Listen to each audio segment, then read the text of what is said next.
Okay, I want to take calls now. Please have a quick question or comment. I'm sure we'll probably have horror stories of people being paralyzed or killed that are flooding in. But Ronnie in Texas, you're on the air with Dr. Sherri Tenpenny. Thanks for calling. Thanks, sir. Thanks for the great debate last night. And as a follow-up, two related ideas by awakening fellow citizens about these dangerously untested experimental vaccines. Is it not our great opportunity right now to open their minds about organic farming, freedom for knowledge about organic farming to help family farms? Yes, Ronnie, I appreciate your call. We've got to get on the offensive against this whole system. And he made me think of something. He just brought up the fact, because I talked to you off air, you said the majority of people were on your side at the event, and the undecideds, that they woke up by the end of it. Yeah, I thought that the people that were there last night, that the vast majority of them, they were from the libertarians, and they were really on the whole health freedom side of the equation. And I think that they were more supportive of vaccine information and vaccine freedom of choice. And I think that the neutral parties that were there, by the time that they were left and they saw the good arguments that we had, backed up by sound, decisive things that we said versus kind of the, I would say, lame discussions that happened from the health department and the same old status quo. I think that a lot of people left very enlightened by the information they got last night. By the way, we're going to take that video conference and post it at prisonplanet.tv for the folks over there, and then we'll get ripped everywhere else, and that's great. Jeff in Missouri, do you have a question for our guest? Yes, I do. Dr. Tenpenny, I was wondering if, I know you're not a veterinarian, but I was wondering if you knew anything about the H3N8 dog virus. You know, I really don't. There's so much information that needs to be handled and read and assimilated every day from the human side. I really haven't gotten involved with the animals at all. I worked for a large animal vet and a small animal vet. This was 20 years ago.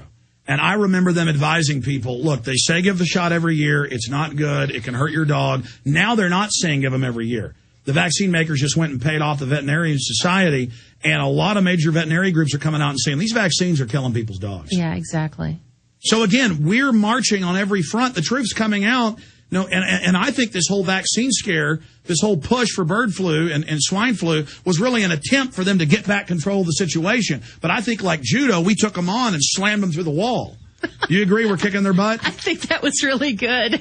Yeah, it was. That was good. Well, hey, we're discovering our fighting spirit. Thank you, Jeff. I'm going quick because I want everybody to get on. Jim in New York, you're on the air with Dr. Sherri Tenpenny. Go.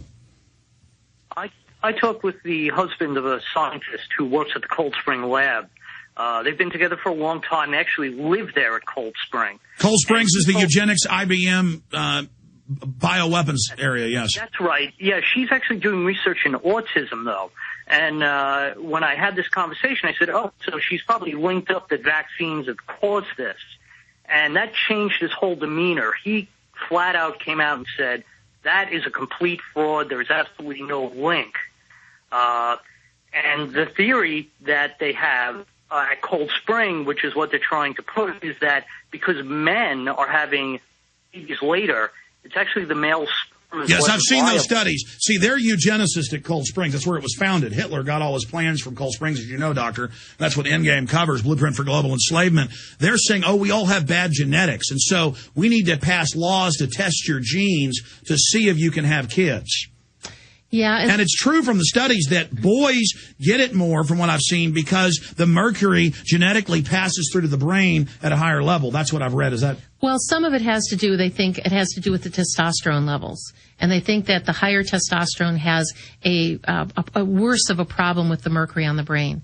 But so see, there's a little bit of truth there, but it's, yeah. But I think that what's really interesting is that when they did the whole Human Genome Project and they're looking at genes, is what they don't understand, that the gene pool is fluid and something has to push those genes.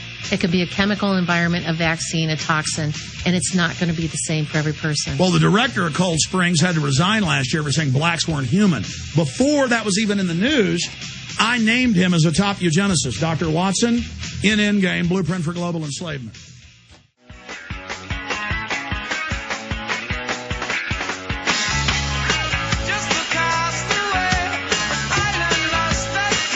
I'm going to talk to Jessica, Tim, and Larry with quick questions here in just a moment. But Dr. Sherri Tenpenny, Rob Dew, a couple months ago, was up there interviewing her for Follow the Republic, too.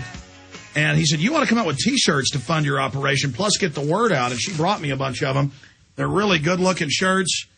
Vaccine Refusnik She's given me 3 of them. Go to drtenpenny.com and check out the store there and support the work she's doing. In fact, she's wearing one of them right now. Maybe with that camera we can zoom in on these. This is one that says forced, mandatory, required. No. And we're saying no to those. drtenpenny.com on the back. Don't inject me is on the back. So go to drtenpenny.com and get those and get all our T-shirts, like the Gadsden flag, you name it, at Infowars.com, because this is walking billboards for the truth. We've got to bypass the mainstream media and get the job done. Thank you, Alex. Doc, that's a good idea, and I'm glad you took our advice on that, because we all need to fund ourselves to build a bigger platform. We don't have George Soros funding us. Jessica in Michigan, you're on the air. Jessica, go ahead.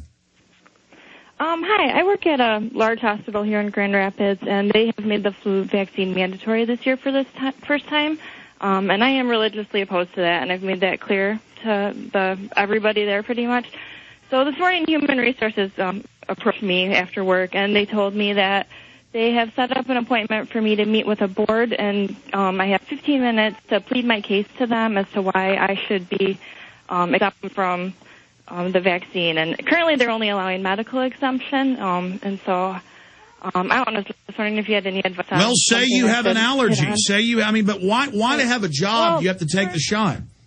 And you have to give you have to sign a paper giving full access to all of your medical records, and then they have a committee that reviews that. Ma'am, this is tyranny. This is just tyranny. I totally agree. What should she do, doctor? Well, one of the most important things you can do is to try to find some like-minded people. Find some other people that you can band together with and go collectively as a group, because I am sure that in the place where you work, that there are other people who want to refuse this vaccine. Yes, you're isolated. They want to corner you. That's what Exactly. That's why they're forcibly inoculating only elementary kids, because they know they're defenseless. Exactly. And if you can find some like-minded people, there's already a nursing shortage. They can't fire or suspend all of you. So you really need to get together collectively. And you tell them it's a religious discrimination and that you may have to sue them, and they'll back off. Yeah. Decide it's against your religion today. I think that people are going to need to be that strong and stand up for that. Well, look, they stood up in England. They stood up in Germany. They ordered the doctors to fine people that didn't do it. If they didn't take the shot, the doctors said, we'll just quit. I mean, we've got to learn to say no. They tried to put GMO food in France. The farmers went crazy. Yeah. And we've got to grow a backbone like Americans used to. Ma'am, I'm sorry to hear that's happening to you. Tim in Ohio, you're on the air with Dr. Sherri Tenpenny. Go ahead. Hi, Alex. Hello, Dr. Tenpenny. Good afternoon. I'm right next door to you when you're at home in Lorain County. Alex, I missed a message with your video guys. I could have captured that interview. I got all the cameras and all the production. Okay, great. You have a question for her, Tim? We're almost out of time. Yes, Dr. Tenpenny. I noticed on the local stations, Monica Roffins, Stephanie Schaefer, Lee Jordan, Alicia Booth, Dawn Kendrick, none of them will have you on. Why? That's pretty interesting. It's sort of like you're never a prophet in your own town, are you?